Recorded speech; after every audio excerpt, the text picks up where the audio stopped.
आई वडिलांचा आशीर्वाद असेल तर जीवनात तुम्हाला सर्व काही मिळवता येईल, असा सल्ला प्रसिद्ध अभिनेते सिद्धार्थ जाधव यांनी मुलांना दिला. नटरंग अकॅडमीच्या वतीने शाहीर मधुकडू स्मृती प्रित्यर्थ दिला जाणारा 16वा नटरंग प्रतिष्ठान कलागौरव पुरस्कार सिद्धार्थ जाधव यांना देण्यात आला. स्मृतिचिन्ह, मानपत्र, पगडी, शाल, श्रीफळ आणि रोख 5,000 रुपये असे या पुरस्काराचे स्वरूप होते. यावेळी ज्येष्ठ अभिनेते राघवेंद्र कडकोळ, शाहीर दादा पासलकर, अभिनेते, लेखक, दिग्दर्शक संतोष पवार, नगरसेवक संजय बालगुडे, उद्योजक ललित जैन, माजी नगरसेविका ज्योत्स्ना सरदेशपांडे, बाळासाहेब भांबेकर आदी मान्यवर उपस्थित होते.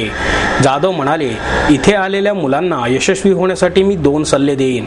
एकतर स्वतःवर विश्वास ठेवा आणि सगळ्यात महत्त्वाचे म्हणजे आई वडिलांचा आदर करा. त्यांचा आशीर्वाद असेल तर तुम्हाला सगळे काही मिळेल. मनोरंजनाच्या या क्षेत्रात तुमच्या दिसण्यावरून, तुमच्या कपड्यांवरून तुमची पात्रता ठरवण्यात येते. यश कधी मिळेल हे सांगता येत नाही. अशा वेळेस घरच्यांचा पाठिंबा मिळणे फार महत्त्वाचे असते. तो मला मिळाला म्हणून आज मी येथे आहे. यावेळी बोलताना प्रमुख पाहुणे नटरंग अकॅडमीचे अध्यक्ष आमदार गिरीश बापट म्हणाले, आपल्याला रडके चेहरे पाहण्यापेक्षा हसरे चेहरे कधीही आवडतात. सिद्धार्थ जाधव आपल्याला हसवण्याचे काम करतात, त्यामुळे हा पुरस्कार त्यांना देण्याचे आम्ही सर्वानुमते ठरवले. अतिशय प्रतिकूल परिस्थितीतून त्यांनी आजचे यश मिळवले आहे, त्यामुळे या यशाचे महत्त्व अधिक आहे असेही त्यांनी नमूद केले. नटरंगचे संस्थापक संचालक जतीन पांडे यांनी प्रास्ताविक केले. यावेळी संस्थेच्या सुमारे 250 बाल कलाकारांनी नृत्यनाद हा कार्यक्रम सादर केला.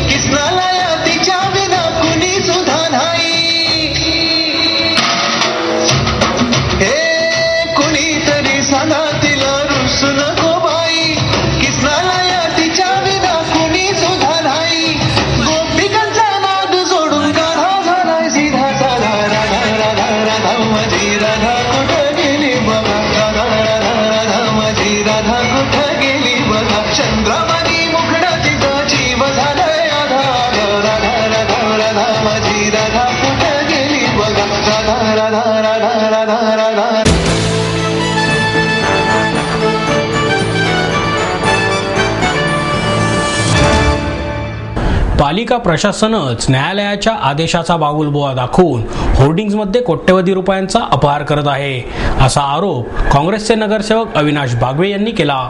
शहरात अनधिकृत होर्डिंग्जमुळे कधी काळी स्वच्छ आणि सुंदर असलेले पुणे बकाल आणि विद्रूप झाले आहे. प्रत्येक वॉर्डात होर्डिंग्ज माफिया तयार होत असून दहशतीचा नवीन पायंडा पडत आहे. सर्वसामान्यांच्या खाजगी जागा आणि शासकीय जागा बळकावून अनधिकृत होर्डिंग्ज लावले जात आहे. महापालिकेचे अतिरिक्त आयुक्त नरेश झुरमुरे यांनी दिलेला अहवाल काहीसाच खरा असल्याचे स्पष्ट झाले आहे. शहरात 198 होर्डिंग्ज फलक अनधिकृत असल्याचे अहवालात नमूद केले आहे. मात्र प्रत्यक्षात 3000 होर्डिंग्ज अनधिकृत असल्याचे उघडकीस आले आहे. होर्डिंगच्या नियमावलीचे पालन न करता व्यवसाय करत असल्यामुळे पालिकेचा कोट्यवधी रुपयांचा महसूल बुडत आहे. त्यामुळे दोषी अधिकाऱ्यांवर कारवाई करावी अशी मागणी बागवे यांनी केली. शहरातील अनेक होर्डिंग्ज बीओटी तत्वावर अतिशय चुकीच्या पद्धतीने दिले आहेत. यामध्ये गैरव्यवहार झाल्याचा दावा करून अविनाश बागवे म्हणाले, होर्डिंगच्या थकबाकीच्या आकडेवारीतही गोलमाल आहे. सुरुवातीला 2,73,00,000 इतकी थकबाकी दाखवण्यात आली होती. त्यानंतर थकबाकी भरली नसताना ती 1,86,00,000 इतकी कशी काय कमी झाली, असा सवालही त्यांनी उपस्थित केला आहे. पुणे महानगरपालिकेने होर्डिंग विषयी जो सद्यस्थिती अहवाल दिला आहे तो अतिशय चुकीचा व धूळपेट अहवाल आहे. जी वस्तुस्थिती पुणे शहरात आहे ती वस्तुस्थिती प्रत्यक्षात नमूद न करता केवळ महानगरपालिकेच्या मुख्य सभेत जे प्रश्नोत्तर झाले त्यालाच अनुसरून काही उत्तरं त्यांनी देऊन काही कागदपत्र जोडून तो अहवाल सादर केला. केवळ याच भूमिकेतून की नगरसेवकांना महानगरपालिकेत किंवा सभागृहात आपण काहीही बोललो किंवा काही कागदपत्र सादर केले तरी चालू शकतील असे. परंतु आम्ही गेले 2 वर्षापासून या प्रकरणामध्ये आणि होर्डिंगविषयी अभ्यास करतोय आणि अनेक धक्कादायक गोष्टी या ठिकाणी समोर आलेल्या. सर्वात प्रामुख्याने की काही राज्य शासनाकडून प्रतिनियुक्त राहिलेले अधिकारी ह्यांना महानगरपालिकेचं या शहराच्या हिताचं काही देणं घेणं नसतं. त्यांना केवळ त्यांच्या हितासंबंधातील लोकांचे हित बघण्यामध्ये त्यांचा आर्थिक फायदा कसा होईल हे बघण्याकडेच त्यांचा कल असतो. आणि याचं सर्वात मोठं उदाहरण BOT सेलच्या माध्यमातून अनेक काही वर्षापासून त्यांना दिलेले निविदा ठेके. त्याच्यामध्ये SNDTच्या इथला जो एक्सटेन्शन ब्रिज आहे किंवा मग महानगरपालिकेच्या हद्दीमध्ये गॅन्ट्रीजवर जे लावलेत, ब्रिजेसवर जे होर्डिंग्स दिलेत, काही रस्ते सुशोभित करण्याच्या नावाने त्यांना जाहिरातक्के दिलेत. म्हणजे काम 15-20 लाखाचं आणि त्यांना मोबदला भेटतोय 7-7, 8-8 कोटींचा. म्हणजे हे कुठल्या बेसवर यांनी या प्रोजेक्टचा कॉस्ट बेनिफिट ॲनालिसिस केला हे यांच्याकडे उत्तरच नाही. महानगरपालिकेच्या BPMC ॲक्टमध्ये सेक्शन 244 आणि 245मध्ये स्पष्ट उल्लेख त्या ठिकाणी सुस्पष्टपणे केलेला आहे की कुठलाही जाहिरात हक्क देताना कुठल्याही संस्थेला किंवा व्यक्तीला 3 महिने, 6 महिने किंवा 11 महिने, जास्तीत जास्त 2 वर्षाच्या काळासाठी देता येतात. तरीसुद्धा महानगरपालिका आयुक्तांनी त्यांच्या अधिकारात ह्या काही संस्थांना 9-9, 10-10 वर्षाचे, 8-8 वर्षाचे त्यांना त्या ठिकाणी जाहिरात हक्क दिले अतिशय चुकीच्या पद्धतीत. त्यांनी 2003च्या होर्डिंगच्या नियमावलीनुसार आणि या BPMC ॲक्टच्या 244 आणि 245च्या अनुषंगाने त्यांनी स्पष्ट त्या ठिकाणी उल्लेख आहे की सिग्नलपासून 25 मीटर बाहेर पाहिजे, थांबा रेषापासून 25 मीटर लांब पाहिजे होर्डिंग, तुमच्या आयसाईटला डिस्ट्रॅक्ट न करणारा पाहिजे, तुमच्या वाहतुकीच्या रस्त्याला अडथळा निर्माण न करणारा पाहिजे. तुम्ही गॅलरीज तुमच्या स्ट्रक्चरवर जिथून सनलाईट तुमची ऑब्स्ट्रक्ट होईल किंवा तुमची विजन ऑब्स्ट्रक्ट होईल असा गॅलरी लावू शकत नाही. परंतु हे सगळे नियम धाब्यावर बसून जसं मनाला वाटेल, जिथून आर्थिक फायदा होईल त्या ठिकाणी यांनी होर्डिंग्स लावून दिले. आणि विशेष म्हणजे की या सर्व अनधिकृत होर्डिंग्सची हे आताही सांगतात की आमच्याकडे यादीच नाही. 2008 सालापासून नगरसेवक सभागृहात विचारतात की अनधिकृत होर्डिंग किती आहेत हे सांगतात, आमच्याकडे यादीच नाही. म्हणून प्रत्यक्षात आम्ही काही ठिकाणाचे फोटो काढलेत. म्हणजे आम्ही जे फोटो काढलेत ते फक्त 60 ते 50% असतील, याच्यापेक्षा मोठ्या प्रमाणात अजून आहेत. त्या फोटोवरनं स्पष्टता होती की कुठल्या पद्धतीत होर्डिंग्स लागलेत आणि महानगरपालिकेचा किती बेजबाबदारपणा त्या ठिकाणी आहे. गेल्या 2 महिन्यापासून सभागृहात आवाज उठवल्यापासून प्रशासन जागा झाले आणि त्यांनी काही प्रमाणात कारवाया केल्या. पण जिथं महानगरपालिकेच्या क्षेत्रामध्ये 3-3, 3,500 बेकायदेशीर होर्डिंग आहेत तिथं यांनी केवळ 160-170 होर्डिंग्सवर कारवाई केली आहे. आणि एवढेच जरी असले तरी शहराच्या सुंदरतेमध्ये मोठ्या प्रमाणात भर पडली. मग हे जर सगळे बेकायदेशीर यांनी जर पाडले तर शहर किती सुंदर होईल याचा अंदाजा तुम्ही त्या ठिकाणी लावू शकता. आणि आमची भूमिका तीच आहे. उद्या मुख्य सभेत आम्ही ही मागणी करणार आहे. ह्या अहवालावर पूर्णतः आम्ही त्या ठिकाणी विश्लेषण केले, त्याची एक प्रत पण दिले आणि सभागृहापुढे ही भूमिका मांडून आम्ही राज्याचे प्रधान सचिव यांना पण आमची त्या ठिकाणी भूमिका कळवली आहे. यांनी जर त्या ठिकाणी योग्यरित्या कारवाई केली नाही, दोषी अधिकाऱ्यांवर कारवाई केली नाही तर आम्ही या ठिकाणी न्यायालयात दाद मागणार आहोत.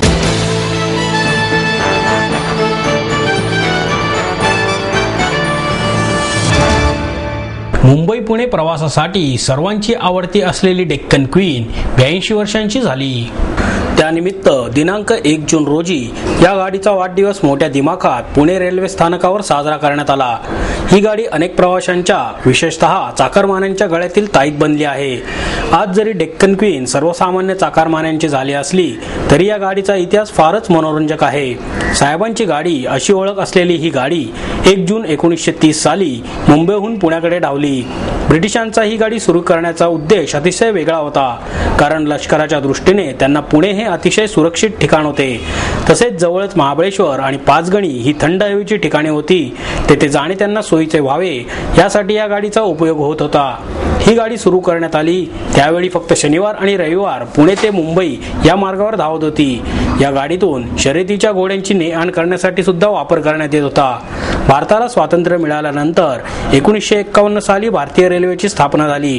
कालांतराने पुणे ते मुंबई आणि मुंबई ते पुणे दरम्यान अनेक चाकरमाने नोकरीसाठी प्रवास करू लागले. गेल्या 82 वर्षात या गाडीने अनेक कडू आणि गोड आठवणी पचवल्या आहेत.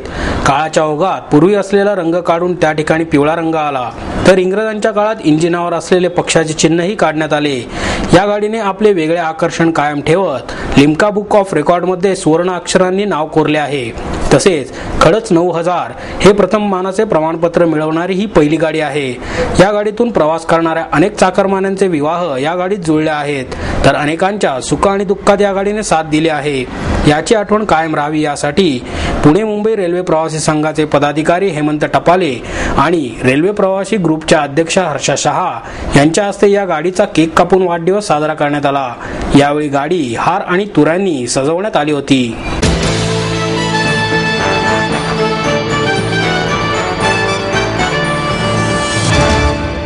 साहित्य क्षेत्राला अनेक अजरामर कविता देणारे रमण रणदिवे यांना देण्यात आलेला जीवनगौरव पुरस्कार हे त्यांच्या कार्याचीच पावती आहे, असे प्रतिपादन विधानसभा अध्यक्ष दिलीप वळसे पाटील यांनी केले. परंतु त्यापेक्षाही त्यांचे कवितेच्या क्षेत्रातील कार्य मोलाचे असून नवोदितांना प्रेरणादायी ठरणारे आहे, असे मतही वळसे पाटील यांनी व्यक्त केले. अलौकिक संस्थेच्या वतीने अलौकिक जीवनगौरव पुरस्कार ख्रिस्ती समाजातील कवी रमण रणदिवे यांना वळसे पाटील यांच्या हस्ते प्रदान करण्यात आला. मानपत्र, मानचिन्ह, पुष्पगुच्छ असे पुरस्काराचे स्वरूप होते. यावेळी Shiloh church of Christ pastor Robin Mahadkar, YMCAचे दीपक लोंढे, फ्रान्सिस वाघमारे, उद्योजक विश्वास दळवी, संस्थेचे दयानंद ठोंबरे उपस्थित होते. वळसे पाटील म्हणाले, येशू ख्रिस्त आणि मानवतेचा विचार समाजातील तळागाळापर्यंत पोहोचवण्याकरता रणदिवे यांनी प्रयत्न केले आहेत. समाज प्रबोधनाचे विचार सामान्यांपर्यंत पोहोचवण्याच्या कवितेच्या माध्यमाचा त्यांचा उत्तम उपयोग केला असल्याचे त्यांनी सांगितले. रणदिवे म्हणाले, कवी नेहमीच समाजाचा आणि मानवी जीवनाचा विचार करतो. समग्र माणूस वाचण्याचा त्याचा नेहमीच प्रयत्न असतो. कवी किनाऱ्यासारखा स्थितप्रज्ञ असतो. कविता कवीला खूप काही शिकवत असते. जेव्हा जग सोडून जाते तेव्हा कवीच्या पाठीवर कवितेचाच प्रेमाचा हात असतो. हे प्रत्येक कवीने लक्षात ठेवायला हवे, असेही त्यांनी सांगितले. उद्योजक विश्वास दळवी यांच्या वतीने रणदिवे यांना 1 लाख रुपये भेट देण्यात आले.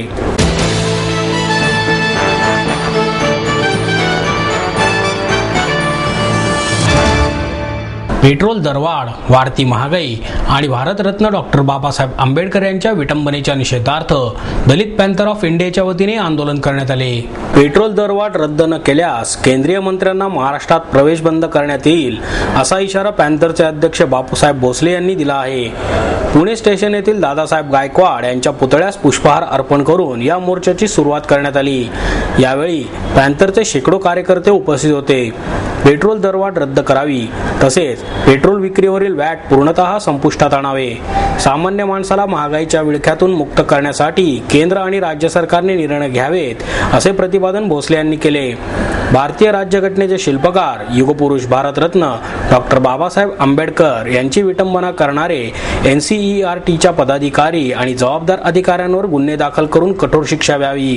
त्याचबरोबर ससून सर्वोपचार रुग्णालयाचे डीन डॉक्टर अजय चंदनवाले यांच्या हिटलरशाही कारभारास लगाम लावून त्यांना बडतर्फ करण्यासाठी राज्य शासनाने त्वरित निर्णय घ्यावेत आदी मागण्या यावेळी करण्यात आल्या. मोर्चामध्ये सतीश दरपल्ली, सूरज सरवदे, महादेव गायकवाड, आशिष भंडारे, विजय भालेराव, महिला आघाडी पुणेच्या द्रौपदी पाटील, रूपा कांबळे, शांताबाई कटमणी आदी सहभागी झाले होते.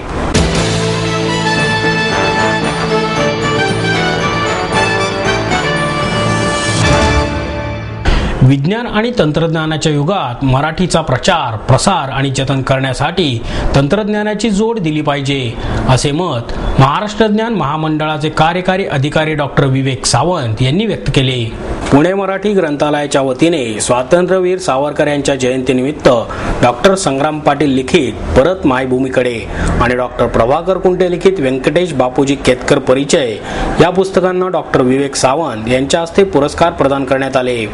ग्रंथालयाचे कार्याध्यक्ष Mukund Angal, Hemant Kulkarni, doctor अनुदया Kulkarni, doctor Sangram Patil, doctor Prabhakar Kunte, विवेक मोहरील यावेळी उपस्थित होते. सावंत म्हणाले, मराठी भाषेमध्ये उच्च दर्जाचे साहित्य निर्माण होऊन ते साहित्य जगाच्या कानाकोपऱ्यात पोहोचवण्यास मराठी भाषा आणि साहित्याचा प्रचार आणि प्रसार होऊ शकेल, यासाठी साहित्यिकांनी आणि वाचकांनीही आधुनिक तंत्रज्ञानाची कास धरली पाहिजे. संग्राम पाटील म्हणाले, पंचतारांकित जगण्यासाठी आज अनेक जण डॉक्टर होतात. ही मानसिकता सामाजिक विकासासाठी घातक आहे. यासाठी सरकारने कायदा करण्यापेक्षा प्रत्येकाने दृष्टिकोनामध्ये बदल करण्याची गरज आहे, असेही ते म्हणाले.